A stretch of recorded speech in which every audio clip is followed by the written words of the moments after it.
안녕하십니까. 행복한 아침 이재훈입니다. 안녕하세요. 장예은입니다. 2021년의 마지막 날 여러분과 함께 하고 있습니다. 오늘은 12월 31일 금요일 그리고 아침입니다. 자, 뉴스부터 챙겨보도록 하죠. 대형마트 5층 주차장에서 건물 벽을 뚫고 택시가 추락했습니다. 어제 오후 12시 30분경 부산 시내 한 대형마트 5층 주차장에서 70대 남성이 몰던 택시가 건물 벽을 뚫고 20m 아래로 추락한 사건입니다. 차도로 추락한 택시가 신호 대기 중이던 차량들 위로 떨어지면서 화재까지 발생한 것으로 알려졌습니다. 이 사고로 택시 운전자가 사망했고 신호 대기 중이던 차량 운전자들과 보행자 9명이 크게 다쳤고요. 차량 10여 대가량이 파손된 것으로 전해졌는데 이에 경찰은 마트 내 CCTV와 택시 블랙박스 등을 확보해서 정확한 사고 경위를 조사 중이라고 밝혔습니다. 요즘 반려동물 키우는 분들 많으시죠. 그런데 특히 반려묘를 키우신다면 집안에서 인덕션 사용에 주의하셔야겠습니다. 서울시 소방재난본부가 어제 발표한 화재 통계에 따르면 최근 3년간 서울에서 반려묘로 인해 발생한 인덕션 화재는 총 107건에 달하며 올해에만 33건이 벌어졌다고 하는데요. 이 중 절반은 거주자가 집을 비운 사이에 발생한 것이라고 합니다. 고양이의 경우 사람의 손과 구조가 비슷해 살짝만 닿아도 인덕션이 작동되기 때문에 특히 주의해야 한다고 하는데요. 이에 대해 소방 관계자는 외출하실 때 이 전기레인지의 전원을 차단하고 인덕션 주변의 가연성 물질 등을 제거해 줄 것을 당부했습니다. 정부의 방역 지침에 반발해 24시간 영업을 해서 경찰의 지자체에 고발당한 인천의 한 대형 카페를 경찰이 압수수색한 것으로 드러났습니다. 이 카페는 정부가 사회적 거리 두기를 강화한 지난 18일부터 20일 사이에 영업 제한 시간인 오후 9시 이후까지 영업한 혐의를 받고 있는데요. 인천경찰청 광역수사대는 감염병 예방 및 관리에 관한 법률 위반 혐의로 본점과 직영점 2곳에 대한 압수수색을 진행했으며 카페의 CCTV 자료와 출입명부, 신용카드 사용 내역 등을 확보했다고 밝혔습니다. 수사 결과에 따라 방역수칙 위반으로 판정이 되면 업주와 손님 모두 300만 원 이하의 벌금형에 처하게 되는데 이를 두고 카페 측은 과잉 수사라면서 반발하고 있습니다. 그런가 하면 이 코로나19 오미크론 변이를 서너 시간 내에 판별할 수 있는 신속 확인용 PCR 시약이 국내에서 개발돼 어제부터 이 현장에서 실제 사용에 들어갔습니다. 이 PCR 시약을 사용하면 오미크론 변이 감염 여부를 확인하는데 기존 3일에서 5일가량 소요되던 시간이 서너 시간으로 대폭 단축될 수 있다고 하는데요. 이에 대해 전문가들은 다음 달부터는 국내에서도 이 오미크론이 우세종이 될 가능성이 크다고 전망하며 시약 개발도 빠르게 이 오미크론 감염 여부를 파악하는 것이 중요하다고 분석했습니다. 이에 따라 정부 또한 이 오미크론 맞춤형 방역 대책을 검토 중에 있다고 밝혔습니다. 이어서 코로나19 현황입니다. 30일 0시 기준 신규 확진자는 5,037명으로 누적 확진자 수는 62만 5천여 명입니다. 코로나19 백신 전국 1차 접종자는 총 4,416만여 명을 넘어섰고 2차 접종자는 4,248만여 명입니다. 또 3차 추가 접종자는 1,712만여 명으로 집계됐습니다. 네, 이어서 오늘 날씨 소식 전해드리겠습니다. 2021년의 마지막 날 아침 찬바람이 강해지면서 오늘 날이 무척 춥습니다. 또 전국 곳곳에는 한파특보가 발효됐는데요. 중부와 전북, 또 경북 등 전국 곳곳이 매우 춥겠습니다. 또 호남 서해안과 울릉도 독도에는 눈 소식도 이어지고 있는데요. 내리는 눈의 양 자세히 보시면 오전까지 호남과 제주 산간에 1에서 3cm, 울릉도 독도는 밤까지 최고 10cm의 눈이 내려 쌓이겠습니다. 그래서 오늘 기온 보시면요. 오늘 아침 최저기온 영하 11도에서 4도, 한낮 최고기온은 영하 4도에서 6도 선이 예상됩니다. 계속되는 영하권 추위에 바람도 강하게 부는 만큼 추위로 인한 피해 없도록 건강관리 잘 해주셔야겠습니다. 12월 31일 금요일 행복한 아침 지금 시작합니다.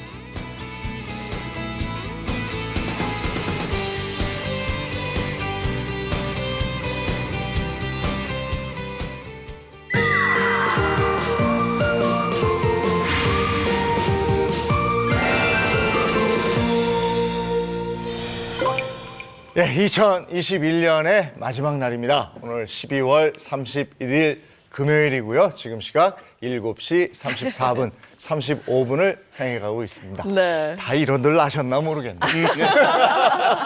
아, 이렇게 새해가 다가오니까요. 네. 뭐랄까, 막 마음이 더 설레기도 하고, 네. 기대감도 커지는데요. 모쪼록 올해 마지막 날 많은 분들 알차게 보내시기를 바라면서 오늘 이 행복진료실 분도 활기차게 열어보도록 하겠습니다. 자, 먼저 든든한 우리 주치의 선생님들을 여러분께 소개해드리겠습니다. 장민욱 신경과학 교수, 모사은 한의학 박사입니다. 어서 오세요.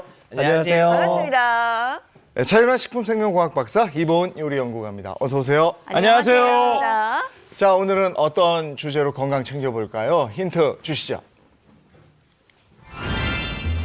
오, 한 해에 약 60만 명 발생. 10만 야, 60만 명이면 굉장히 숫자네요. 아니 우리가 60만 대군 이렇게 얘기하잖아요. 그러네요. 그리고 제주도 인구가 제가 알기로는 한 67만 정도라고. 아, 그래요? 아니 어떤 질환이길래 거의 60만이면 어마어마하잖아요. 제주도 네. 인구만큼이나 그렇게 아프다는 얘기인데 도대체 어떤 질병인가요? 야, 뭐지? 그게. 그러니까요. 아직 이 첫 번째 힌트로만은 감이 안 와서 두 번째 힌트 바로 보겠습니다. 위험 시간이 오전 5시부터 9시까지예요. 그럼 굉장히 이른 시간대죠. 그리고 저게 보면 이제 좀 어르신들이 일찍 일어나시잖아, 5시. 그치. 젊은이들이 좀 늦게 일어나서 9시. 그러니까 보니까 이게 뭐 이게 기상 직후 정도? 그렇게 뭐지? 되네. 기상 직후? 그러니까 지금 힌트 두 개를 봤는데도 감을 전혀 못 잡고 있어서 네. 정답 바로 공개하도록 하겠습니다. 네, 행복진료실 오늘의 주제는요. 바로 뇌졸중, 혈관의 위험 신호를 읽어라입니다. 이게 뇌졸중 관련된 얘기였는데 근데 오늘 주제가 뇌졸중인데 네. 아까 시간이 나왔단 말이에요. 그 오전 5시에서 9시. 9시까지. 이게 가장 위험한 시간이라는 건가요? 네, 뇌졸중으로 의식을 잃은 채로 발견되는 시간대가 바로 이 새벽 5시에서부터 오전 9시 사이입니다. 이 시간대에 실제로 병원에 실려 오시는 분들도 가장 많고요. 왜냐하면은 우리가 이제 새벽녘에 2, 3시쯤에 아주 깊은 수면에 잠들어 있을 때 혈액의 변화가 나타나기 시작하고 그리고 아침에 차 박사님 말씀대로 딱 기상할 때 그때 굉장히 많은 혈압의 상승이 일어납니다. 이것을 모닝 서지라고 하는데 이런 혈압 상승이 일어나는 이 순간 바로 혈관이 막히고 혈전이 돌아다니다가 네. 뇌경색을 유발해서 병원에 실려 오시는 분들이 많다는 거죠. 네. 또한 요즘과 같이 추워지는 겨울철에 더욱더 위험한데 기온이 2.9도 떨어지면 뇌졸중 발병률이 11% 상승한다는 연구 결과도 있습니다. 요즘처럼 추워지는 겨울철에 각별히 조심하셔야겠습니다. 네. 아니, 그러면 그 첫 번째 힌트에 나왔던 한 해 60만 명, 이게 뇌졸중 발생 숫자를 말하는 거예요? 네, 맞습니다. 1년 동안 뇌졸중으로 병원을 찾는 환자분들의 숫자가 60만 7천여 명에 이르는데요. 이것은 이상한데요? 5년 전에 비해서 6%나 늘어나고 있는 수치이기도 합니다. 이 뇌졸중은 혈관이 늙어가면서 발생하는 퇴행성 질환 중에 하나라고 볼 수 있는데요. 이 통계상 1년 중에 발생하는 뇌졸중 신규 환자가 약 12만 5천 명에 이르른다고 발표가 되고 있는데 이 중에서 60대 이상의 환자가 8만 7천여 명으로 전체 환자의 약 73%를 차지하고도 있습니다. 그러니까 중년 세대 이후에 특히 요즘과 같은 겨울철 더욱더 조심해야겠습니다. 근데 뇌졸중 하면은요, 그 여러 가지 단어가 비슷한 게 많잖아요. 뇌경색도 있고, 뇌출혈도 있고, 중풍도 있고, 이 차이가 뭔지 잘 모르겠어요. 어떤 차이가 있을까요? 네, 일단 중풍은 뇌졸중이랑 같은 개념입니다. 우리 한의학에서는 이 뇌졸중을 중풍이라고 하고요. 뇌졸중은 크게 이제 두 가지로 나뉘죠. 이제 혈전이나 뭐 기타 다른 증상에 의해서 이제 혈관이 막히게 되는 뇌경색, 그리고 혈관이 터져버리게 되는 뇌출혈이 있어요. 근데 뇌경색이나 뇌출혈이나 둘 다 심각한 질환입니다. 둘의 경중을 따질 필요 없이 그 둘 모두 잘 예방을 하셔야 됩니다. 네. 뇌졸중 정말 무섭죠. 무섭죠. 네. 그래서 이게 별명이 시한폭탄이라고 들었어요. 맞습니다. 이게 아까 또 중풍, 그러니까 바람처럼 온다고 네. 그랬잖아요. 그러니까 폭탄이 맞는 거예요. 어느 날 갑자기 어제 나랑 등산을 했는데 그 사람이 갑자기 쓰러지기도 네. 하거든요. 또 우리 뇌졸중은 국내 이 단일 질환 사망률이 1위인 질환이기도 합니다. 네. 근데 이 뇌졸중 우리 골든타임만 지키고 평소 예방법만 잘 알고 있으면 치사율도 낮출 수 있고 후유증도 덜 남게끔 치료가 가능하거든요. 오늘 우리 행복진료실 전문가들이 이 뇌졸중 대비법 확실하게 알려드리도록 하겠습니다. 그러기 위해서는 무엇보다도 바로 이것이 보내는 위험 신호를 잘 알아챌 필요가 있겠습니다. 바로 곧 말씀드릴 테니까요. 채널 고정해 주십시오. 자, 뇌졸중 대비법부터 가겠습니다. 네. 뇌졸중 혈관 위험 신호를 읽어라 이렇게 되어 있고요. 깐깐한 장 교수님 거부터 보겠습니다. 혈관 SOS 신호. 그렇다면 혈관이 SOS 신호를 보낸다는 얘기입니까? 맞습니다. 아무래도 이 혈관 관리를 하기 위해선 혈관이 보내는 SOS 신호를 미리 알아채야 되겠죠. 저 깐깐한 장 교수 오늘 진료 준비되었습니다. 네. 뇌졸중에 대한 완전 정복법을 알려드리겠습니다. 네, 심각한 상황에 이르기 전에 혈관과 관련해서 뭔가 시그널을 보낸다 이런 얘기가 될 텐데 이제 궁금한데요. 어떤 신호인지? 이 혈관이 보내는 바로 첫 번째 위험 신호는 별로 티는 안 나지만 바로 고혈압입니다. 세계 뇌졸중의 이 연구 통계에 의하면은 전체 고혈압 환자의 위험도에 기여하는 바가 바로 고혈압이 약 57%가 넘는 수준으로 나왔습니다. 그러니까 전체 뇌졸중 환자의 원인이 57% 이상이 고혈압이라는 얘기예요. 이 국내 환자들 동안 고혈압 환자가 굉장히 많아지고 있는데요. 2019년도 기준으로 이 통계를 살펴보면 우리나라 고혈압 환자가 1210만 명에 육박하고요. 고혈압 전 단계라고 할 수 있는 유병자가 1153만 명에 육박합니다. 정말 주의가 필요한 시점이죠. 네. 아니 근데 고혈압 전 단계까지 합하면 이 고혈압에 관련된 사람들이 2,300만 명이라는 얘기잖아요. 우리나라 인구가 5천만이니까 그 반이나 지금 고혈압에 지금 그 질환을 앓는다는 얘기 아니에요. 그렇죠? 맞습니다. 게다가 이 고혈압으로 인해서 발생하는 합병증이 정말 무서운 건데요. 지금 소개해드리고 있는 이 뇌졸중도 하나의 합병증이라고 볼 수 있는데 뇌졸중 중에서는 뇌출혈이 고혈압에 의해서 영향을 받는 경우가 상당히 많습니다. 이 뇌경색 같은 경우는 고혈압에 기여되는 원인이 한 60, 70% 정도라고 보고 있는데 이 뇌출혈인 경우는 70% 이상이거든요. 그래서 혈압을 앓으시는 분들 혹시 나한테 뇌동맥 꽈리 같은 것이 있는지 혈관이 터질 만한 다른 위험성이 내포되어 있지 않은지 꼭 살펴볼 필요가 있고요. 이 뇌졸중과 고혈압의 상관도에 대한 연구를 했던 추적 관찰한 연구도 있었는데 뇌졸중이나 치매 병력이 있는 약 1,600여 명의 환자들을 노년까지 끝까지 추적 관찰을 해보니까 고혈압이 오랫동안 지속되었던 사람들이 이 무증상성 뇌경색을 앓을 가능성도 1.5배나 높은 것으로 나왔습니다. 네, 뇌졸중을 경고하는 혈관의 SOS 신호. 첫 번째가 이제 고혈압이었고요. 두 번째 신호는 뭔가요? 두 번째 혈관이 보내는 위험 신호, 바로 콜레스테롤입니다. 이 콜레스테롤과 혈압은 또 서로 간의 관계가 많습니다. 콜레스테롤이 높은 사람들이 고혈압에 걸릴 확률이 약 28%가 되고요. 고혈압이 있는 분들이 반대로 콜레스테롤을 가지고 있을 가능성이 71%나 됩니다. 따라서 두 개가 서로 간의 악순환을 경험하게 될 수 있는 건데요. 이 두 가지를 모두 다 가지고 있는 환자들이 2011년도만 해도 23만 명밖에 안 됐는데 2016년도 통계에서는 260만 명으로 12배 이상 상승을 했고요. 지금 2021년도에는 이 환자 숫자가 약 500만 명에 육박할 거라고 저희들은 추정하고 있습니다. 고혈압 콜레스테롤이 있는 분들은 지금 당장 이상이 없더라도 이게 쌓이면 큰일 날 수 있으니까 그렇죠. 네. 더 조심을 좀 하셔야 될 것 같고요. 또 다른 위험 신호는 뭐가 있습니까? 혈관이 보내는 위험 신호 세 번째, 마지막으로는 바로 뇌졸중이 보내는 전조 증상입니다. 이 뇌졸중 골든타임인 4시간 반 이내에 와야 저희가 혈관을 뚫어주는 시술을 해드릴 수가 있는데요. 이 뇌졸중의 증상을 조기에 인지해서 병원에 오시는 분들은 61.7%밖에 되지 않습니다. 그러니까 10명 중 4분은 아예 그런 증상을 겪지 못했거나 몰라서 그냥 갑자기 뇌졸중이 찾아와서 병원에 찾아오시게 되는 거거든요. 따라서 이 전조 증상에 대한 숙지가 필요하겠습니다. 네, 특히나 뇌졸중은 빠른 대처가 굉장히 중요한 만큼 전조 증상을 탁 파악하고 있어야 될 것 같아요. 네, 그래서 오늘 이 전조 증상 중에 아주 대표적인 것 두 가지만 제가 알려드릴 텐데요. 바로 첫 번째는 어눌한 발음입니다. 뭐 예를 들어서 오늘 날씨가 무척 추웠잖아요. 오늘 날씨가 춥습니다라고 발음을 할 때에 이 뇌졸중에 걸리신 분들은 예를 들어 이제 마비가 있는 쪽으로 얼굴이 돌아가게 되겠는데요. 그래서 얼굴이 돌아간 채로 오늘 날씨가 매우 춥습니다. 이런 식으로 마치 술에 취해 있는 사람처럼 이렇게 발음이 제대로 안 되는 경향을 보이기도 하죠. 네. 근데 술 취한 사람들을 보면은 조금 특징이 있죠. 의식도 조금 흐려져 있잖아요. 네. 술에 취해 있으니까 제대로 대답도 못 하시고. 그런데 뇌졸중 환자들은 그렇지 않고요. 의식은 멀쩡하게 아주 모든 것에 의사소통을 하려고 노력을 하는데 발음만 안 되는 경향을 보일 수 있습니다. 이 점을 좀 주의 깊게 살펴보시면 뇌졸중 때문에 발음 어눌한 증상이 생겼는지 알아보실 수 있습니다. 아니, 근데 그게 뭐 발음이 아니라 들어보니까 좀 차이가 나는 것 같지만 정말 추우면 발음이 잘 안 돼요. 추울 때도 잘 안 돼요. 그건 입이 얼어서 그런 거예요. 맞아요. 입이 얼어도 어려울 것 비슷하죠. 같은데. 그럴 때는 입이 돌아가진 않잖아요. 그렇죠. 그래서 한쪽으로 약간 네. 치우치면서 또 오른쪽이나 왼쪽으로 치우치면서 그리고 또 이럴 때 혀를 내밀어 보면 한쪽으로 혓바닥도 이렇게 돌아가는 걸 보실 수가 있습니다. 혀가요? 네.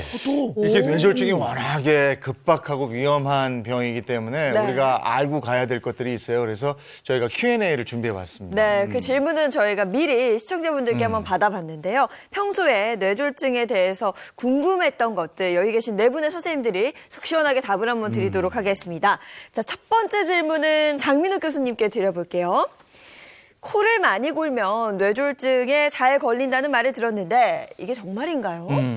네. 바로 이 부분은 정답. 그래요? 네. 단순히 코 골았다고 뇌졸중이 왜 걸리나 생각하실 수 있죠. 근데 코골이를 좀 쉽게 조그맣게 하시는 분들은 괜찮습니다. 하지만 코골이 때문에 이 무호흡증이 생기시는 분들이 굉장히 많습니다. 있죠, 많죠. 아주 잠깐이라도 숨을 멈추게 되면 저산소증에 빠질 수가 있고 이 저산소증이 바로 뇌에 심각한 타격을 주는 것이 아니라 저산소증 때문에 이 교감신경계와 부교감신경계의 균형이 깨지게 되는데요.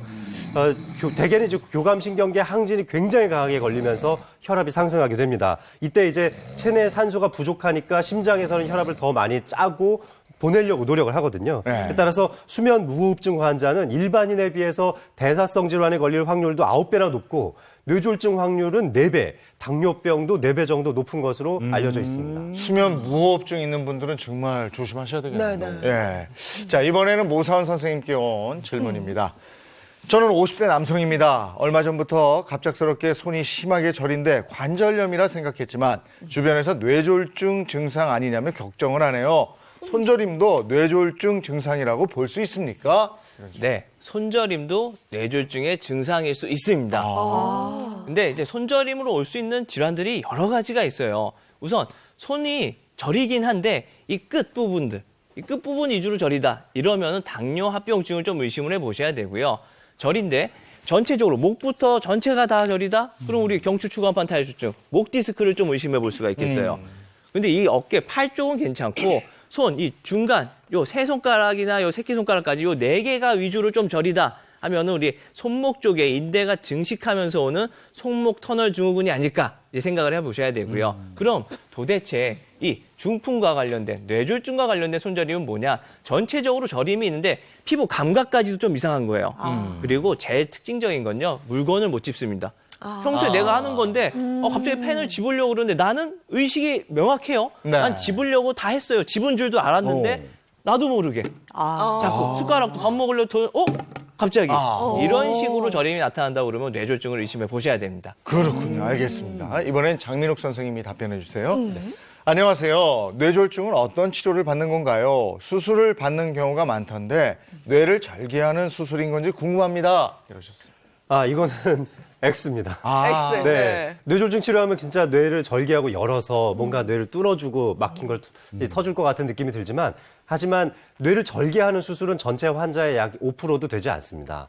최근에는 환자들이 조금 일찍 오시는 경향성이 좀 높아지긴 해서 혈관을 뚫어줄 수 있는 시술을 한 50% 이상 정도의 환자들이 받고 있는데 네. 전부 다 머리를 절개하는 수술은 아닙니다. 4시간 반 이내에 오시면은 혈관을 약물로 뚫어줄 수 있는 정맥내 혈전 용해술이라는 것을 받으실 수 있어요. 그저 링게르처럼 주사 한 대 맞으면 혈관이 뚫리는 겁니다. 예. 이렇게 해서 뚫릴 가능성은 약 15%로 비교적 좀 낮은 편인데요.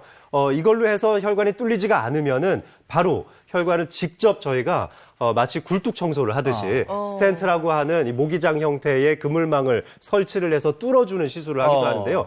바로 이 시술은 혈관의 재개통이 일어날 수 있는 가능성이 88% 정도에 육박합니다. 그러니까 열의 9명 정도는 이 시술을 받으면 혈관을 다 뚫어내실 수가 있는 거예요. 병원에 도착하자마자 CT나 MRI를 찍어서 뇌출혈인지 뇌경색인지를 감별해서 뇌출혈이라면은 혈압을 조절한 치료를 하고 뇌경색이라면 방금 전에 보셨던 화면처럼 스텐트를 이용해서 시원하게 뚫어주는 시술을 받으실 수가 있습니다. 네, 알겠습니다. 이어서 마지막 질문 하나 드릴게요. 이 질문은 차 박사님과 이본 선생님이 함께 좀 해결해 주시면 좋을 것 같은데요. 질문 바로 드리겠습니다. 남편이 뇌졸중 가족력이 있어서 음식에 특히 신경을 많이 쓰는 편입니다. 하지만 가족들 전부 입이 좀 짧은 편이라 식단 조절이 쉽지가 않네요. 평소 식단 체크를 해주시면 큰 도움이 될 것 같은데 저 좀 도와주세요라는 사연이고요. 직접 그 식단을 한번 보내주셨습니다. 보면서 한번 이야기를 나눠보도록 할게요. 볼게요. 아침, 점심, 저녁. 아침에 케일 주스 간단하게 드시는 거고, 흰자랑 네. 계란 드시고. 점심에는 잡곡밥하고 돈가스가 있고 계란말이 드시고, 저녁에는 잡곡밥, 육개장, 저녁을 푸짐하게 드시고 네. 그죠? 예. 지금 전체적으로 보면은요, 탄수화물이 높은 흰 쌀밥 대신에 잡곡밥을 이용하시는 거는 굉장히 칭찬해 드릴 만한데요. 전체적으로 보니까 간이 약간 좀 짜고요. 그다음에 조리법에 살짝 문제가 있습니다. 이 뇌졸중 예방에 제가 추천하는 조리법 중에서는요. 일단 튀김 음식은 되도록이면 구이나 찜으로 조금 조리법을 바꾸시는 게 좋고요.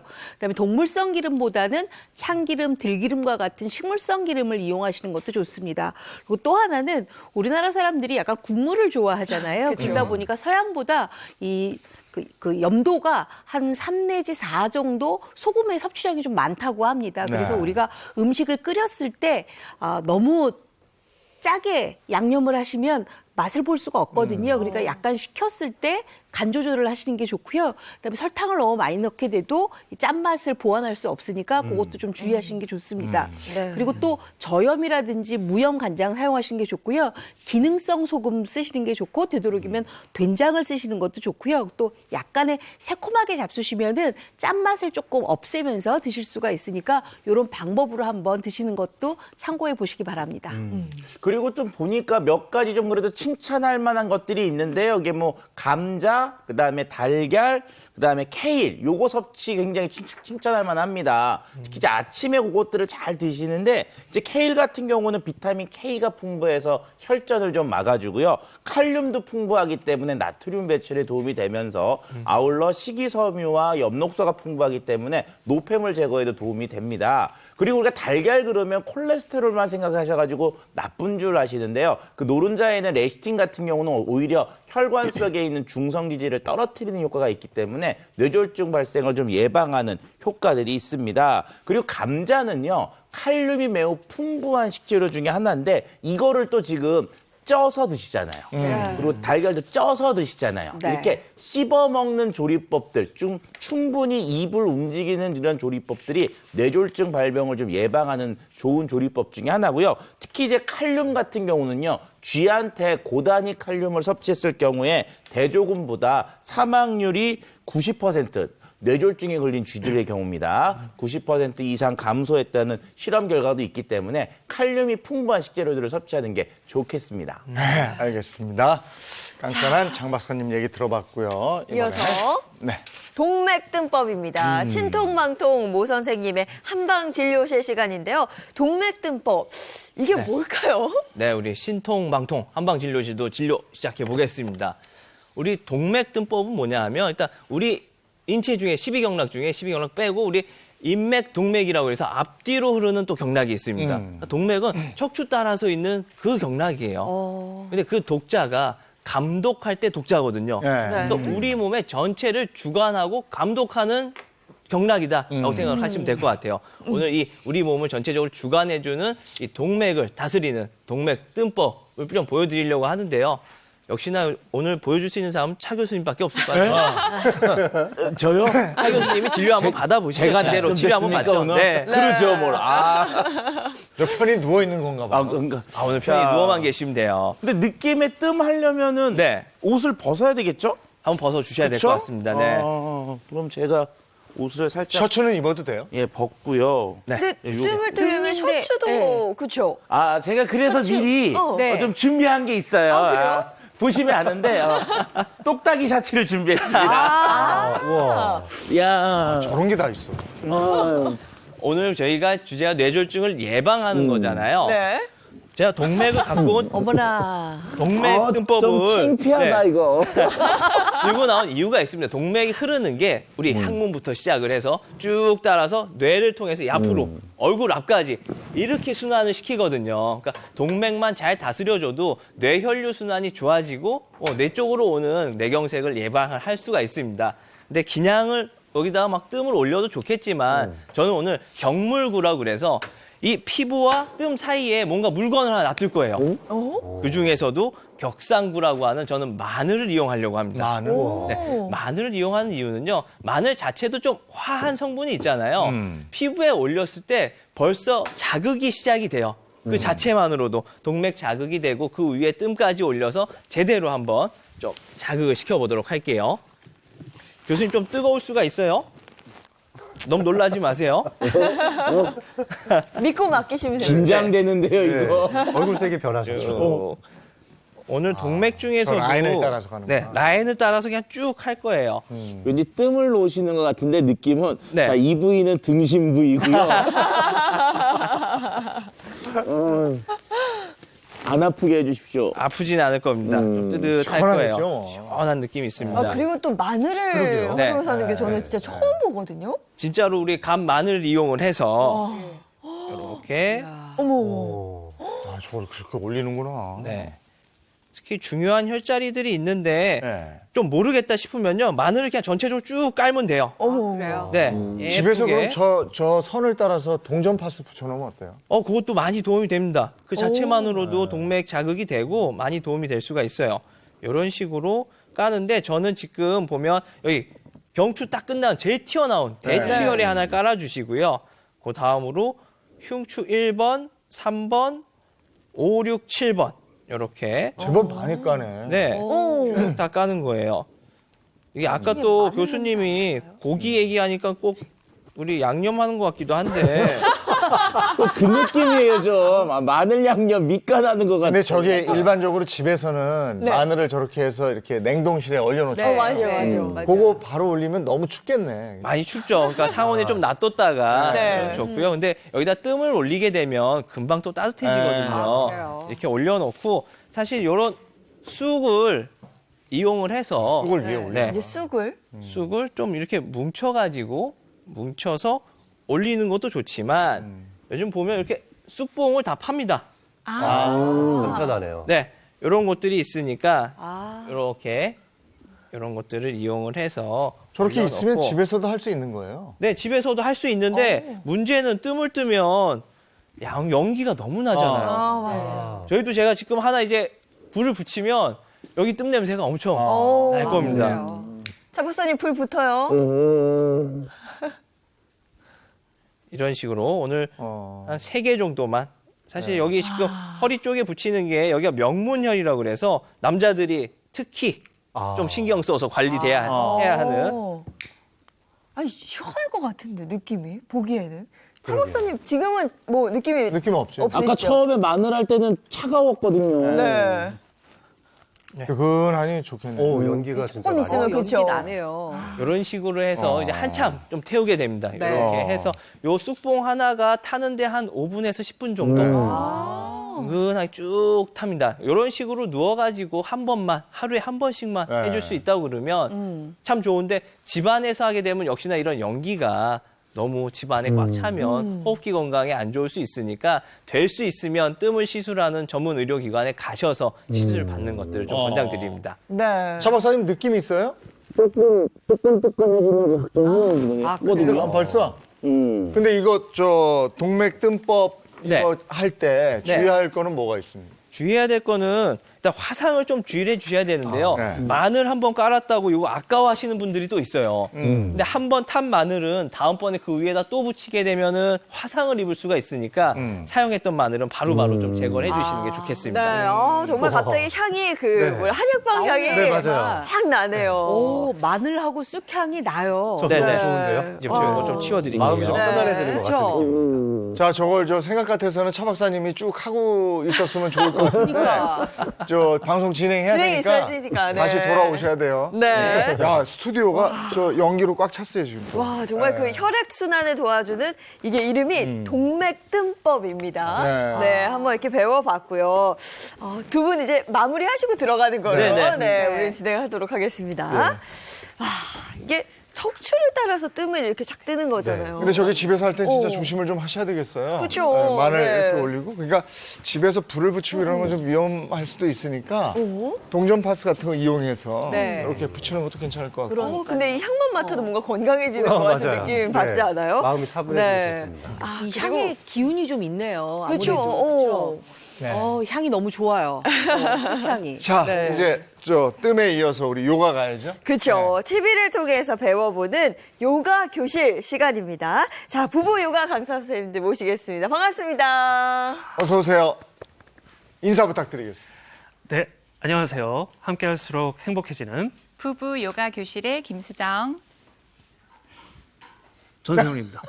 네, 반갑습니다. 오늘은 또 어떤 동작을 배워볼지 좀 기대가 되는데요. 요가 교실 본격적으로 좀 시작해 볼게요. 네, 오늘은 혈액순환을 도와 뇌졸중을 예방할 수 있는 요가 자세, 쟁기 자세를 함께 해보겠습니다. 네, 요가에서는 몸을 거꾸로 세우고 깊은 숨을 쉬는 자세들이 굉장히 많습니다. 이유는 자세를 하고 있을 때는 몸에 적당한 자극을 주고요. 자세에서 벗어나게 되면서 뇌를 포함한 머리, 상체 쪽의 혈류량이 원활하게 돌 수 있도록 도움을 주는 거죠. 오늘은 이런 자세들 중에서 좀 더 쉽게 접근할 수 있는 쟁기 자세를 연습을 해보겠습니다.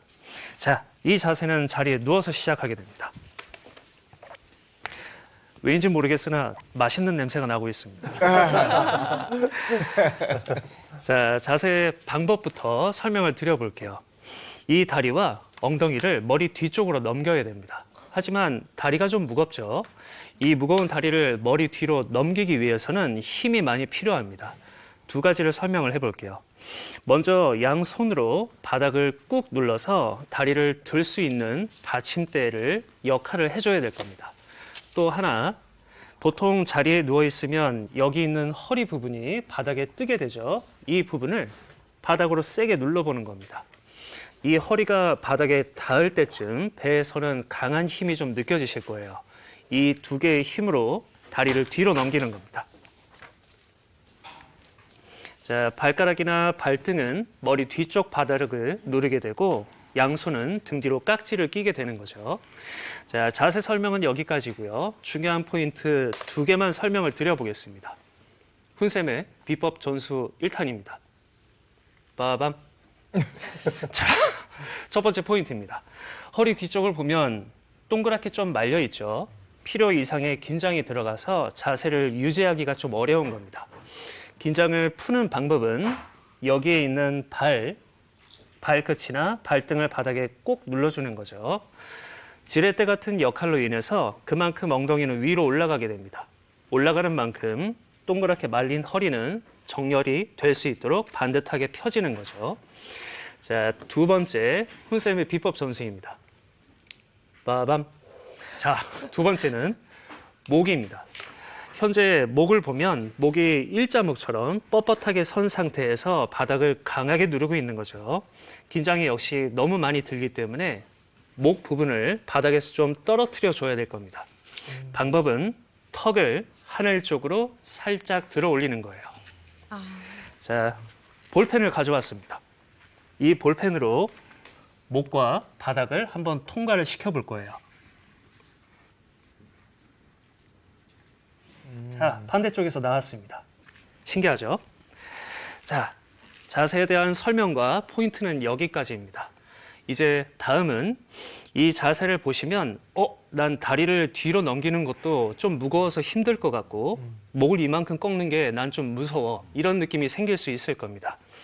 좀 더 쉬운 방법과 이것보다 더 쉬운 방법 두 가지를 간단하게 소개를 시켜드릴게요. 자, 자세로 돌아와서 이 무거운 다리를 넘기기가 어렵다면 무릎을 접는 겁니다. 다리를 접는 만큼 다리의 무게는 가벼워질 거예요.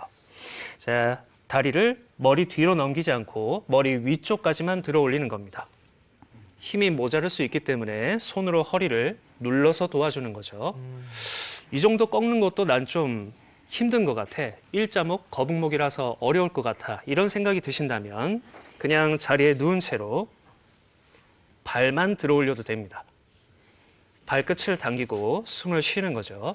아까의 자세만큼 강력한 이완 같은 건 나오지는 않겠지만 발을 하늘 쪽으로 들어 올리고 심장과 뇌를 같은 높이에 두는 것만으로도 적당한 자극 정도는 만드실 수 있을 겁니다. 자, 설명은 여기까지고요. 저희랑 같이 연습을 한번 해보겠습니다. 본 자세를 할 수 있다면 우리 와이프님을 보고 따라하시면 되고요. 어렵다면 저를 보고 따라하시기를 바랍니다. 자, 먼저 자리에 누워서 손은 바닥을 받치고요. 떠있는 허리를 바닥으로 강하게 눌러줍니다. 자, 다리를 머리 뒤로 넘기거나 어렵다면 저처럼 무릎을 접고 끌어올려 주세요. 목이 아프다면 세 번째 방법, 발만 들어 올려서 발끝을 당기고 있는 겁니다. 자, 목을 보여야 되니까 턱을 살짝 들어 올려주고 한번 깊게 숨을 쉬어볼게요.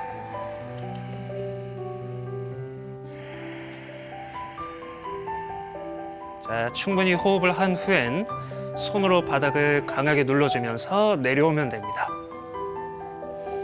자, 뒤꿈치가 바닥을 닿으면 몸을 한쪽으로 돌려서 손으로 바닥을 밀고 편하게 앉아서 회복하는 시간을 가지시면 됩니다. 자, 적당한 자극이라는 표현을 많이 했죠.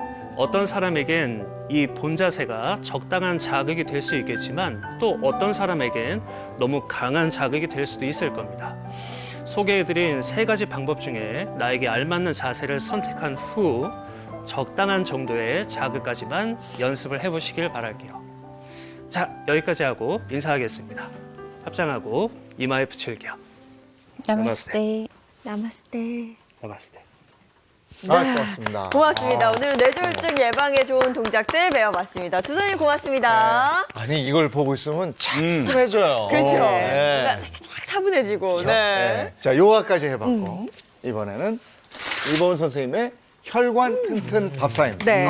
오늘은요 뇌졸중 예방에 아주 좋은 혈관 밥상인데요. 바로 다가올 새해 맞이에도 아주 안성맞춤 밥상이기도 합니다. 혈관 튼튼 밥상을 준비했습니다. 네. 어떤 음식이에요? 오늘은요 사태와 우둔살을 이용을 해서요 물을 넣고 푹 끓여서 혈관 건강에 아주 좋은 만수무강 탕국을 준비했습니다. 만수무강. 예, 알겠습니다. 혈관 튼튼 밥상 갑니다.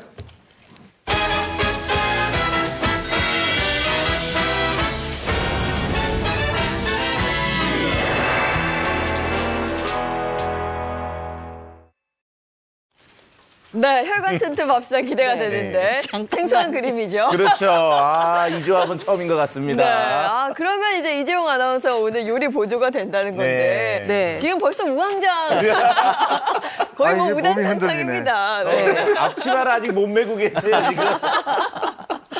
여기 꼬여 있어요. 네, 앞치마 메고 계세요. 네. 네. 아니 근데 오늘 네. 탕이면 탕이고 국이면 국인데 네, 오늘 탕국이에요. 탕국이에요. 이 네. 탕국은요, 사실 건더기는 굉장히 많고 국보다는 국물이 약간 잘박한 그런 국을 얘기합니다. 그래서 옛날부터 우리 제사에 많이 쓰였는데요.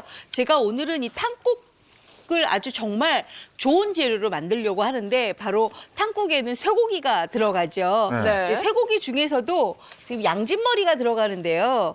이 양진머리를 제가 준비한 게 아니라 오늘은 굉장히 혈관 건강이 좋아야 되잖아요. 그래서 준비한 게 뭐냐면 바로 이 사태하고요. 이 우둔살입니다. 네. 사태하고 우둔살을 이렇게 준비를 했습니다. 아니 근데 혈관인데 고기가 들어가면 네. 기름이 좀 나오는 거 아니에요? 그래서 제가 일부러 양진머리로 보통 국을 많이 끓이는데 또 탕국도 많이 하는데 일부러 사태하고 우둔살을 준비를 했습니다. 왜냐하면 이 우둔살은 지방이 적고 살코기가 많은 부위예요. 그렇기 때문에 훨씬 더 혈관 건강에 좋거든요. 그리고 사태는 굉장히 쫄깃쫄깃하면서도 국물 맛이 진하게 많이 나거든요. 그래서 사태를 준비를 했습니다. 이렇게 큼직하게 썰어서 넣는 모양이죠? 네, 그래야지 탕국이 저희가 오래 끓이기 때문에 네. 이 안에 있는 고기 국물이 굉장히 많이 우러나거든요. 그래서 이렇게 준비를 하는데 이렇게 준비를 하고 난 다음에는요 해야 될 게 있죠. 바로 요걸 해야 됩니다. 핏물을 빼요. 네, 핏물을 빼야 되는데 이 우둔살 담그고요. 사태도 이렇게 담궈줍니다. 이건 상온 온도 정도 네, 되는 거예요? 그냥 요 정도에서 핏물을 빼는데 보통 한 30분 정도만 빼주시면 되거든요. 네. 근데 중간중간에 핏물을 조금 갈아주셔야 돼요. 왜냐하면 핏물이 오래 담궈져 있는 거에 그냥 두시면 네. 핏물이 나왔다가 다시 들어가요. 그러니까 10분에 한 번씩은 좀 물을 갈아주시는 게 좋고요. 그 다음에는 우리가 뭘 준비를 해야 되냐면 바로 탕국에 들어가는 재료를 준비하는데 일단은 향신채를 준비를 했거든요. 보통 탕국에는 이제 푹 끓여야 되는 국물이기 때문에 이런 게 많이 들어가요. 요거 뭐 다 아시잖아요. 요거 많이 파, 해보셨죠? 마늘, 양파. 네. 요거 양파도 껍질이 있는 채로 이렇게 큼직큼직하게. 껍질에 영양분이 많다고 네, 그러더라고요. 이게 퀘르세틴 성분이 네. 좀 많아서 이게 먹으면 좋다고 하더라고요. 맞죠? 네, 맞습니다. 껍질에 거의 코르세틴이 다 있기 때문에 껍질까지 넣는 게 좋죠. 네. 그리고 요 파도 이렇게 큼직큼직하게 다 넣으세요. 근데 제가 이렇게 망을 쓰는 이유가 나중에 다 걸러낼 거거든요. 그렇기 때문에 일부러 망에다 하면 훨씬 더 편해요. 그리고 고기가 들어갔으니까 잡내 없애라 통후추도 좀 넣고요. 그다음에 요거 대파 뿌리도 좀 넣고요. 생강도 넣습니다. 네. 그리고 마늘도 좀 넣어주세요. 이렇게. 여기 인삼탕에 가도 네. 이런 걸 이렇게 망에다가 해서 맞아요. 탕에다가 담가 놓지. 깔끔해요, 그렇죠? 갑자기 집에선 인삼도 넣고 싶네요.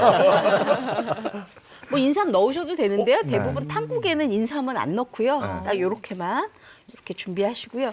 자, 이렇게 다 준비가 됐으면 그 다음에 준비할 게 있습니다. 바로 요거예요. 아, 요거는 저는 탕국에 꼭 다시마를 꼭 넣거든요. 그래야 감칠맛이 감칠맛이 많이 나요. 나니까. 그리고 황태도 이렇게 네. 국물 맛을 아주 진하게 내거든요. 요즘 특히 좋아요, 네, 황태가. 황태해서 네. 껍질만 좀 벗겨서 요것도 이렇게 준비를 해주시고요. 그 다음에 저는 탕국에 요걸 꼭 넣는데요. 이 물을 대부분 납작납작하게 썰어서 넣잖아요. 네. 저는 오래 끓이는 탕국이기 때문에 요거를 큼직큼직하게 이렇게. 이게 시원하죠? 네. 물 집어넣고. 요즘 무 진짜 달고 맛있는데. 이렇게 해서 한 2토막 정도 이렇게 준비를 합니다.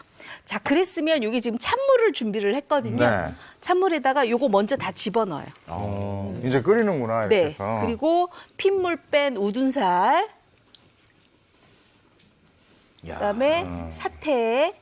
정말 큼직큼직 들어가네요. 네. 왜냐하면 이렇게 큼직큼직하게 들어가야 요걸 제가 처음에 센 불에서 20분을 끓이거든요. 그래야 잘 우러나요. 그래서 국물 맛을 내려면 그게 미리 넣는 거고. 그렇죠. 네. 그리고 무도 이렇게 넣습니다. 자, 그리고 이제 불을 켜요. 우리가 국물 맛을 보잖아요. 그러니까 국물 맛을 보려면 이렇게 미리부터 끓여서 네. 진하게 우러나야 좋고요. 네. 만약에 고기를 건져서 끓이게 되면 그거는 쪽쪽 찢어서 고기만 먹으니까 그거는 끓을 때 넣는 게 좋고요. 어떻게 보면 소고기 묵국하고 좀 비슷한데. 비슷한죠. 네, 근데 네. 탕국이랑 여기 좀 달라요. 네. 자, 그러면 요걸 이제 20분 동안 이제 세게 끓였어요. 세게 끓이면 어떻게 되느냐? 바로 요렇게. 기대돼요. 요렇게 됩니다. 아, 요거 보시면 야, 아주 국물이 진하게 맑아갖고. 많이 우러났죠? 네. 근데 탕국이기 때문에 고기는 이렇게 잘 익혀졌지만 고기 보세요. 잘 네, 익혀졌죠? 그러네요. 이게 20분 끓인 거예요. 그렇기 때문에 요 향신채의 맛도 많이 우러나는데 일단은 무 보세요. 투명하고 잘 익었어. 익혀놨잖아요. 네. 요게 이렇게 뜨면 이렇게 맑아요. 네. 그리고 요 맑은 국물에다 이제 뭘 하느냐 하면 아까 요거 제가 준비해놨잖아요. 다시마 요거를 넣으세요. 다시마. 이거 선생님, 요건 좀- 그거는 나중에 넣는 이유가 따로 있을까요? 네, 있어요. 처음부터 다시마와 무와 고기와 향신채를 같이 넣고 끓이잖아요. 이 황태까지. 그러면 국물이 탁해져요. 그렇기 때문에 국물이 그렇겠네. 탁해지면 맑지 않으니까 이렇게 따로따로 넣는 거예요. 맑은 국물을 내려고 저기 나중에. 자, 근데 여기서 하나 포인트가 있어요. 다시마는 우리가 오래 끓이면 안 돼요. 이제부터 여기서부터 이제 40분을 끓이게 되는데 중간불로 해서 이 40분 끓일 때 10분 만에 다시마는 건져내세요. 요렇게. 이거 시간 맞추고 바로 순서 건져내야 찾는 게 되고. 중요하겠어요, 네. 아주. 그래서 요거는 아주 다시마는 굉장히 감칠맛만 딱 내게 만들어 놓고 나머지는 이렇게 끓이세요. 그래서 40분을 이제 푹 끓였어요. 40분을 푹 끓이고 나면 뭐가 되느냐 하면 이렇게 맑은 국물이 나와요. 그때 이렇게 다 건져요. 건져.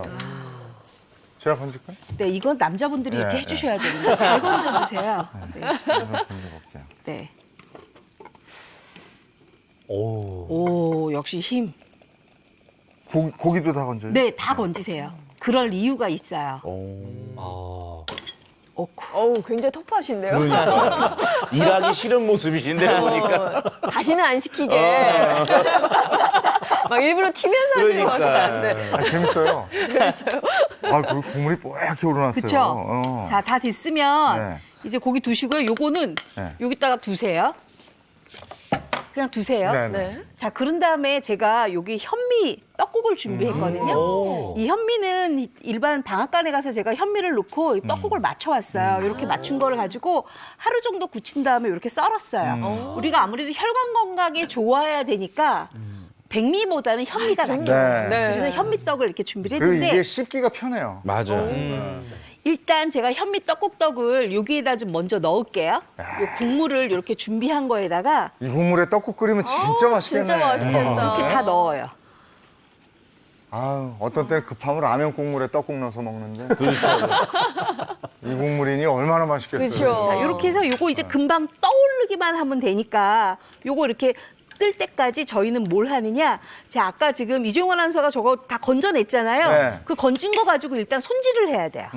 아, 고기 쪽쪽 찢어야 되나? 아이, 그럼요. 장조림 같이? 맞아요. 장조림도 이렇게 찢은 게 맛있어요. 맞아. 칼로 썬 거보다. 자, 요렇게 해서 아까 우리 다시마 채 있었잖아요.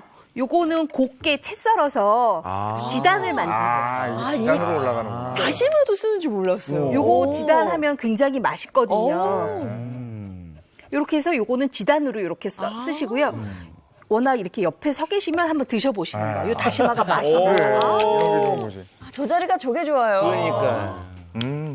괜찮죠? 예. 자, 그 다음에 이 무는요, 요렇게 다 익혀졌잖아요. 요것도 큼직큼직하게 이렇게 썰어서 납작납작하게 우리가 먹기 좋은 크기로 이렇게 썰어서 준비하세요. 무 너무 잘 익었다. 그렇죠. 잘 익었죠. 푹 요 무도 익었다. 굉장히 맛있어요. 네. 자, 그리고 요 황태 있잖아요. 네. 황태도 요거 살만 쪽쪽쪽 찢어서 요렇게 찢어 놓으세요. 요렇게. 황태도 쓰시는구나. 네, 이렇게. 저는 요거 하나도 안 버려요. 요거 굉장히 맛있거든요. 그럼. 맛있어요. 네. 계속 손이 가. 물꼬를 터졌어. 그리고 이 고기는 이렇게 결대로 쪽쪽 찢어서 준비하시면 돼요. 요거. 이 고기가, 이거 고기 드셔야 돼요, 고기. 고기 엄청 부드럽네요. 그렇죠. 굉장히 부드럽죠. 요거 잡수세요. 옆에서 이렇게 집어먹는 맛이에요. 아우, 정말. 아우, 부러워. 맛있어요. 너무 연해.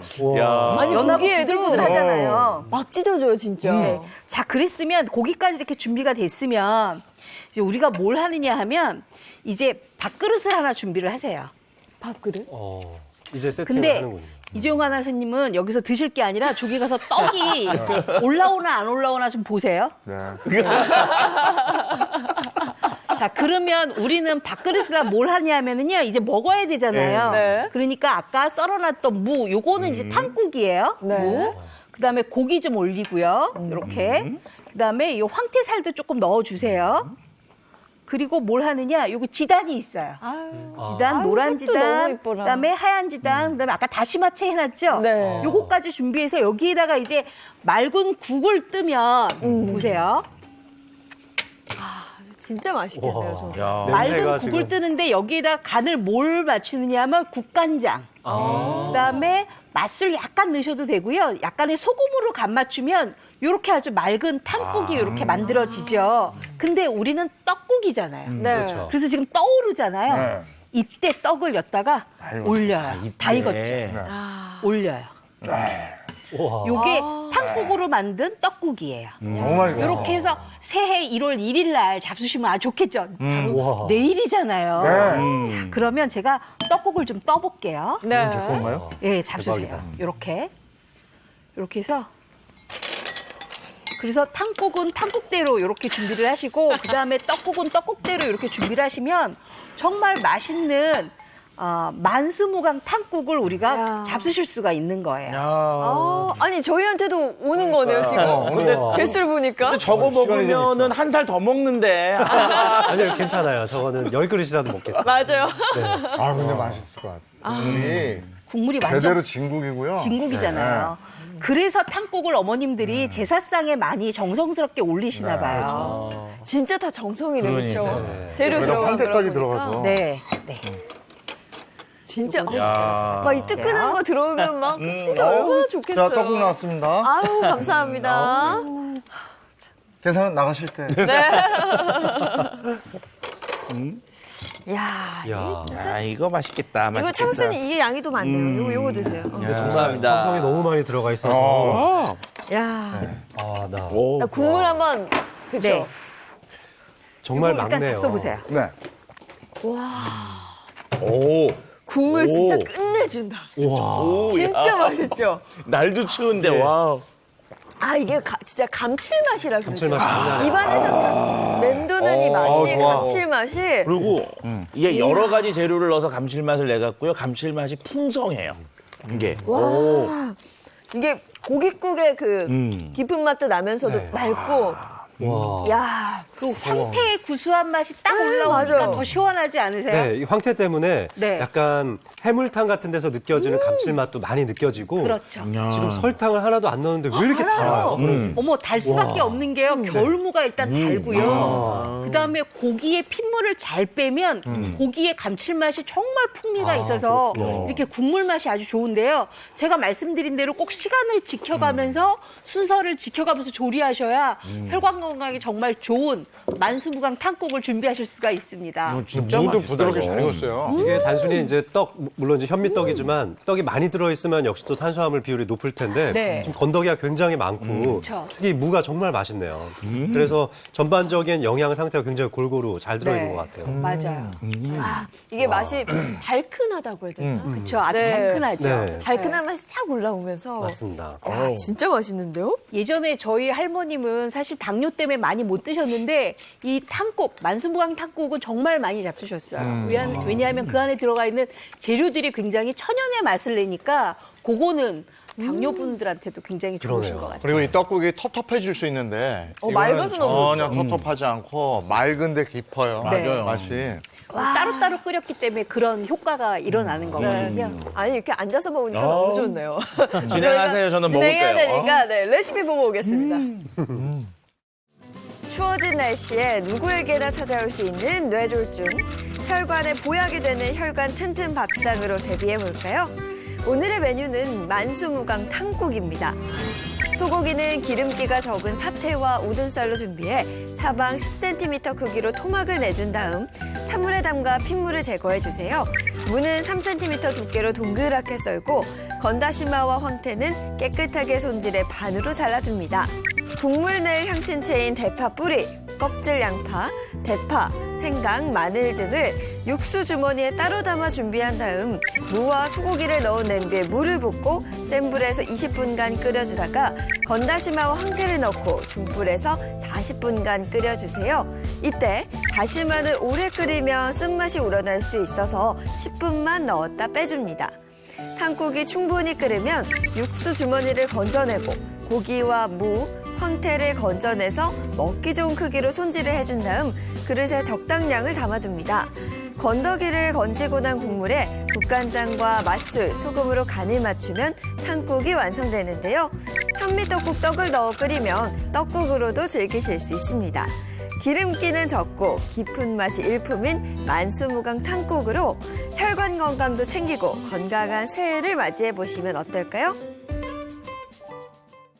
만수무강 탕국에 떡국떡 넣어서 떡국으로 먹은 거잖아요. 야 하루 먼저 먹었더니 더 뭐 힘이 나네요. 네, 근데 내일도 먹고 싶어요, 사실. 내일이 떡국 먹는 날이잖아요. 예. 아, 내일도 한 그릇 해서 먹으면 좋을 것 같아요. 설 명절이 이제 뭐 다들 우리 전통의 설 명절을 세시니까 내일은 설 명절이라고는 안 하지만 그래도 네. 새해니까 새해니까. 새해 떡국 좀 한 그릇 푸짐하게 드시면 좋을 것 같습니다. 네. 자 이번에 차 박사님. 네. 일단 뇌졸중 완전 정복을 하기 위해서 이분을 좀 만나보셔야 될 분이 있는데요. 이분은 오늘 소개해드릴 비법으로 뇌졸중의 위기를 무사히 넘긴 분입니다. 영상으로 먼저 만나고 오시죠. 어느 날 갑자기 찾아온 뇌졸중으로 하루아침에 일상이 무너진 주인공. 가슴이 철렁한다 그럴까? 몸을 못 쓰고 뭐 이런 이제 순간적으로 상상이 떠오르더라고요. 그럼 나는 어떻게 되는 걸까? 지금은 언제 아팠냐는 듯 건강한 모습 그 자체. 평온한 일상으로 돌아왔는데요. 안녕하세요. 저는 8년 전에 뇌경색을 앓았던 김은주라고 합니다. 그동안에 정말 열심히 관리를 잘해서 아주 건강하게 지내고 있어요. 뇌경색을 이겨내고 건강을 되찾았다는 오늘의 주인공. 뇌졸중은 심각한 후유증을 남긴다고 알려져 있죠. 그런데 주인공께서는 그런 기색이 하나도 보이지 않습니다. 그려 뇌경색이 왔던 게 맞나 싶을 정도로 건강해 보이는데요. 어떻게 표현을 못하겠어요. 너무 아프니까 막 이렇게 짓누르고 일을 하다가도 머리를 이렇게 짓누르고 2달도 넘게 한 3개월 이상 머리가 계속 아파요. 몸 전체 감각이 둔해진다는 느낌이 오면서 뭘로 꾹 눌러도 그 아픈 증상을 못 느끼는 거예요.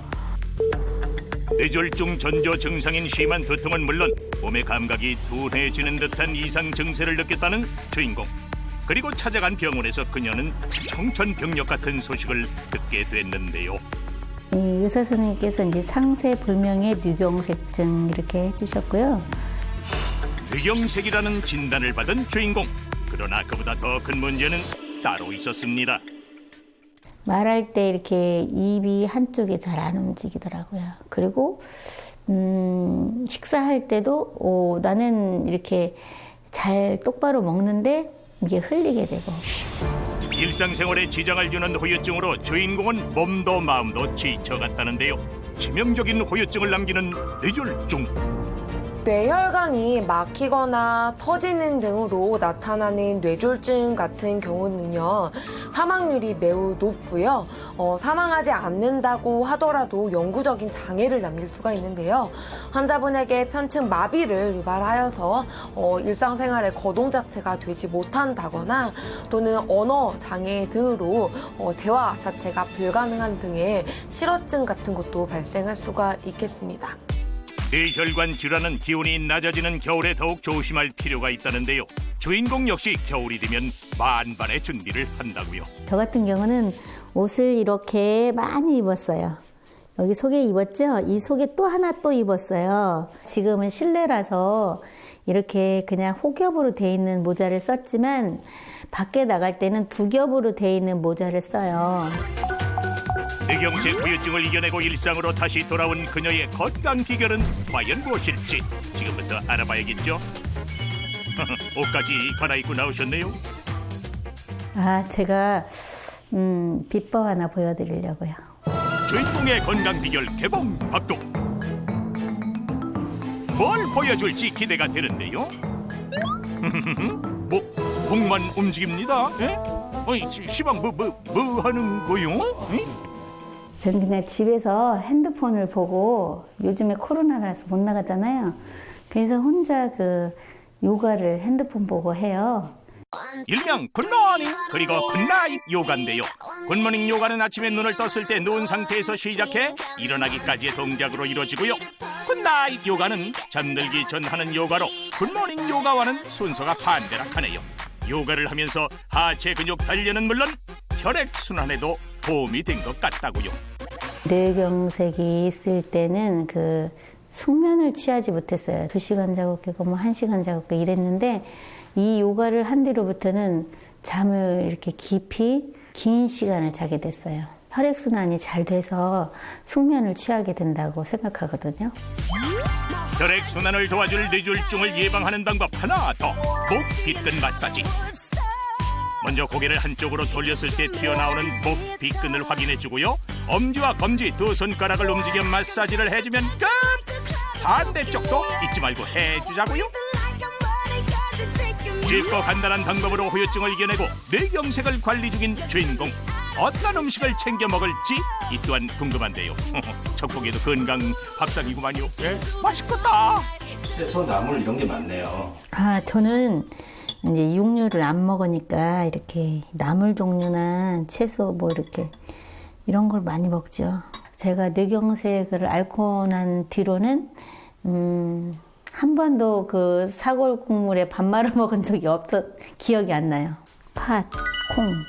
이건 이제 표고버섯이에요. 이렇게 표고버섯을 썰어서 밥에다 넣고 먹는 거예요. 기름진 음식은 최대한 피하고요. 콜레스테롤을 낮추기 위해 채소 위주로 먹는 것이 주인공 표식단의 비밀. 아삭아삭 소리만 들어도 건강해지는 기분이죠. 식사가 끝나자마자 뭘 하나 싶었는데 주인공의 일과랍니다. 번거로울 법도 한데 물을 끓여 마신다 하네요. 그러니까 보통 사람들은 무슨 뭐 허브차 이런 뭐 녹차 이런 거 드시는데 저는 우엉, 그다음에 이런 양파 이런 거 있잖아요. 보면은 이거 그냥 이 껍질 버리지 말고 그냥 이렇게 까서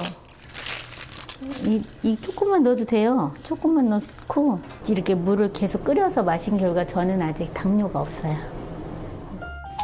냄새도 좋고요. 맛도 구수하고 좋아요.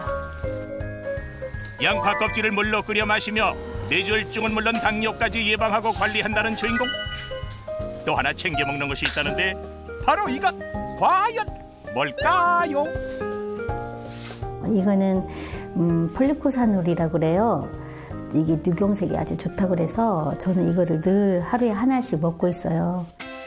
뇌졸중 위험을 낮추는 데 도움을 준다고 알려진 폴리코사놀.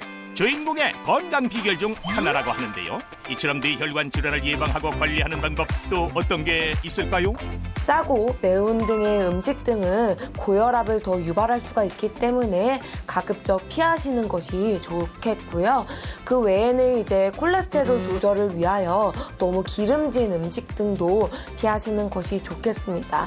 흡연이 뇌졸중에는 가장 큰 위험인자가 되기 때문에 금연하시는 것이 매우 도움이 되실 수가 있겠고요. 이제 나이가 드실수록 근력 또한 저하가 될 수가 있기 때문에 유산소 운동과 함께 가벼운 근력 운동 또한 도움이 되실 것 같습니다. 운동을 거르지 말라는 거. 매일매일 운동을 꼭 하시라는 거. 겨울에는 꼭 몸을 따뜻하게 하시고 그런 것들을 성실하게 꾸준히 살아가는 동안에 지키시면서 건강을 되찾으시길 바라요. 좋은 겨울 더욱 주의를 기울여야 하는 뇌 속 시한폭탄 뇌졸중. 내게 맞는 방법으로 꾸준히 관리해 우리 모두 2022년 건강한 한 해가 되길 바랍니다. 지금은 건강을 회복하셔서 다행이네요. 자, 차박사님의 비법 있습니다. 폴리코사놀이에요. 네. 자, 폴리코사놀 그러니까 이제 일단 영어잖아요. 그러면 잘 모르실 것 같아서 제가 먼저 요걸 하나 준비했거든요. 네. 요게 뭘까요? 요게. 요거? 요게. 아니, 요거 뭐 대나무 대나무 같은 같은. 참 요리 연구가 옆에 두고 이런 거 낸다니 걸 무시하는 것도 아니고. 아니요. 요거 뭘까요? 사탕수수잖아요. 정답. 정답. 예, 사탕수수예요. 근데 이제 사탕수수라고 하면 우리가 일반적으로 우리나라 같은 경우 이제 쿠바에서 수입을 하거든요. 한 쿠바산 사탕수수 같은 경우는 한 2m 정도까지 자라고요. 겉으로 보면은 대나무 비슷하게 생긴 느낌이 있습니다. 자, 그런데 이 사탕수수 속에 보면 이게 즙이 있는데요. 그 즙이 굉장히 달아요. 단 이유가 뭐냐면 그 즙 속에 설탕 성분이 들어있기 때문에 그렇습니다. 그래서 이 얻어낸 즙을 끓여가지고 말리게 되면 그걸 이제 우리가 먹는 설탕으로 사용하는 거죠. 그러니까 이 사탕수수 이 나무 요거하고 폴리코사놀하고 관계가 있다. 네, 그렇습니다. 일단 그 사탕수수는 설탕을 만드는 주 원료인데요.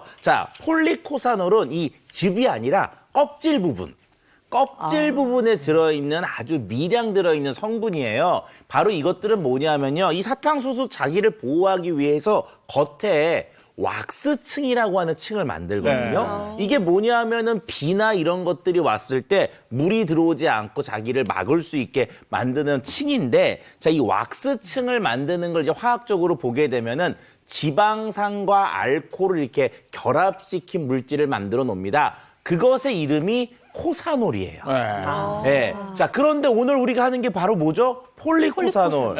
폴리 여러 개가 섞여 있다. 그래서 지금 화면을 보시면 몇 개가 섞여 있느냐? 총 8가지 정도의 코사놀이 적절한 비율로 잘 섞여 있는 것을 우리는 폴리코사놀이라고 부르게 됩니다. 네. 이걸 좀 음식으로 섭취할 수 있었으면 더 좋았을 텐데 아쉽긴 한데 이게 사실 요리하기에 친숙한 재료는 아니잖아요. 그렇죠. 그런데 우리가 어떻게든 요리를 잘 만들어서 다음 주에 이보은 선생님한테 사탕수수 탕국을 끓여달라고 하면 되지 않을까? 그럴 필요 없습니다. 그 이유가 뭐냐면은 사탕수수 자체를 아무리 많이 드셔도 폴리코사놀의 함량이 너무 적기 때문에 충분량은 드실 수가 없거든요. 폴리코사놀은 사탕수수의 왁스층에서 추출 정제를 해야지만 만들어지는 데다가 사탕수수 100톤에서요 2.5kg밖에 나오지 않아요. 그리고 순도를 90% 이상으로 농축한 귀한 원료이기 때문에 사탕수수로 먹어서는 웬만해서 먹을 수가 없고요. 보조제 형태를 드시는 것이 효율적인 방법입니다. 아니 100kg에서 100톤에서 2.5kg이요? 그거 너무 적은데요? 굉장히 귀한 거네요. 맞아요. 네네. 자, 그러면 지금부터 그 폴리코사놀의 주요 효능에 대해서 한번 하나하나 살펴보도록 하겠습니다. 자, 첫 번째 효능은 뭘까요? 보시면 콜레스테롤 수치를 개선해 주나 봐요, 이게. 네. 오. 폴리코사놀의 첫 번째 효능은요, 콜레스테롤 수치를 개선한다는 겁니다. 콜레스테롤 그러면 이제 많이들 아세요. 콜레스테롤은 다 같은 게 아니다. 좋은 것이 있고 나쁜 것이 있다. 좋은 것은 HDL 콜레스테롤, 나쁜 거는 LDL 콜레스테롤. 그래서 좋은 거는 올라가고 나쁜 것은 줄어들고 이렇게 얘기를 하는데 HDL 콜레스테롤은 그 폴리코사놀에 의해서 증가가 되고요. 나쁜 콜레스테롤의 제거가 용이하게 바뀌게 됩니다. 실험 결과를 봤을 때요. 쿠바산 폴리코사놀 10mg을 8주간 섭취를 시켰어요. 그랬더니 나쁜 콜레스테롤인 LDL은 22% 감소했고요. 좋은 콜레스테롤인 HDL 콜레스테롤은 29.9% 증가했고 그리고 총 콜레스테롤은 11.3% 감소한 것을 확인할 수 있었다고 합니다. 지금 폴리코사놀 얘기할 때 앞에 쿠바산 이렇게 붙어 있어요. 네네. 쿠바산 폴리코사놀. 원산지를 꼭 확인을 해야 되는 모양이죠. 네, 맞습니다. 이 폴리코사놀은 여러 가지 코사놀이 섞여 있는 형태인데요. 이게 종류가 적정한 비율로 잘 섞여 있어야지만 이런 효과들을 기대할 수가 있거든요. 쿠바산 폴리코사놀만이 이 특정 비율을 잘 맞추고 있기 때문에 기능성을 인정받고 있습니다. 세계 지식재산권 기구에서는요. 새로운 콜레스테롤 저하 치료제로서 이 폴리코사놀을 인정하고 있고요. 그리고 그런 내용으로 발명 금메달을 수여하기도 했습니다. 2006년에 우리나라 식약처에서도요. 유일하게 인정받은 것이 바로 이 쿠바산 폴리코사놀 추출물입니다. 네. 관련해서 또 모사 선생님이 좀 네. 말씀 전해주시죠. 네, 쿠바가 30년 전인 90년대 초만 해도요. 혈관 질환으로 인해 사망할 확률이 70%나 되는 아주 의료 빈민국이었습니다. 그래서 이제 국가적으로 이 폴리코사놀 사탕수수, 왁스, 알코올을 무상으로 보급을 했는데요. 그 결과 콜레스테롤 수치가 개선이 되고 심근경색으로 인한 사망률도 떨어지면서 덕분에 현재는 100세 이상 인구가 100만 명당 364명이나 될 정도로 대표적인 장수 국가가 됐다고 합니다. 네, 그럼 이어서 폴리코사놀의 주요 효능 두 번째 한번 보겠습니다. 혈압 조절. 혈압 조절하는 데 도움을 주는군요. 네, 폴리코사놀은 식약처에서요. 혈압 조절에 도움을 줄 수 있음이라는 내용으로 기능성을 인정받고 있는데요. 한 실험에서 한국성인 세 그룹으로 나눠서 12주간 쿠바산 폴리코사놀을 10mg, 20mg, 그다음에 0mg 위약 섭취 이렇게 총 세 가지 그룹으로 나눈 다음에 혈압을 측정해 봤습니다. 그랬더니 10mg 복용한 그룹은 6%가 혈압이 감소했고요. 20mg은 7.7%, 위약 그룹은 변화가 없었습니다. 식약처는 이 연구 자료의 결과를 토대로 해서 폴리코사놀 사탕수수, 왁스, 알코올의 혈압 조절 기능을 인정하고 있습니다. 아무래도 혈압 안 좋으신 분들이 혈관 질환 앓을 그 확률이 더 높은 거죠. 그렇죠. 이 두 가지가 서로 간에 악영향을 미치고 상승작용을 거쳐서 혈관 질환을 악화시킬 수 있는데요.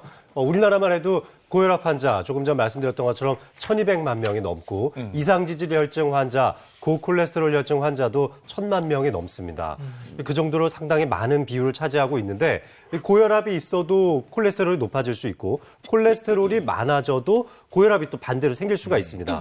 우리나라 통계를 보면은 고혈압 환자 전체의 약 49%가 이상지질혈증을 함께 가지고 있다고 알려져 있고요. 뇌졸중을 겪는 환자들 중에 거의 90% 정도의 환자가 고혈압 또는 이상지질혈증을 가지고 있기도 합니다. 이 고혈압이 있으면 혈관벽 자체에 상처가 나면서 콜레스테롤 침착이 잘 일어날 수가 있죠. 두 가지 질환을 함께 가지고 있으면 심근경색이나 뇌졸중과 같은 혈관성 질환에 이완될 가능성이 6배에서 8배 정도 높아진다고 합니다. 네, 그러면 이 폴리코사놀 섭취할 때 주의사항도 알면 좋을 것 같은데요. 네, 쿠바산 폴리코사놀이고 건강기능식품으로 인정을 받은 것인지를 확인하시는 게 중요한데요. 이걸 하기 위해서 우리가 표면 그 겉에 식약처 인정을 받은 건강기능식품 마크가 있는지 요거 확인을 해주시고요. 쿠바산 폴리코사놀 사탕수소 왁스 알코올이 들어간 제품에만 부여하는 게 바로 이 하트 모양이 있고요. 그다음에 뒷면에 쿠바 마크가 있습니다. 이런 것들을 확인하시는 게 좋습니다. 아울러 뭐 드실 때 정량이 있는데요.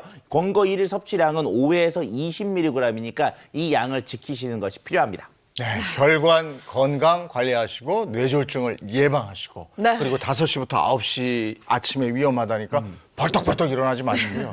한번 이렇게 슬슬 일어나시고 네네. 이러면 되겠습니다. 건강하십시오. 고맙습니다. 고맙습니다. 2021년의 마지막 날 좋은 계획들 있으십니까? 네, 어떤 계획 있어요? 저는 잘 먹고 잘 자려고 합니다. 최고죠, 최고죠. 네. 네. 자, 마무리를 잘해야 새로운 시작을 열기가 훨씬 좋을 것 네. 같아요. 마지막 날 잘 보내시고요. 저희는 내년이 되겠네요. 네. 2022년 첫 월요일 아침 7시 30분에 돌아오겠습니다. 행복한 아침, 행복한 하루, 행복한 주말 보내시고요. 마무리 잘 하시고 좋은 꿈 꾸세요, 오늘 밤에는. 네. 고맙습니다. 내년에 뵙겠습니다. 고맙습니다.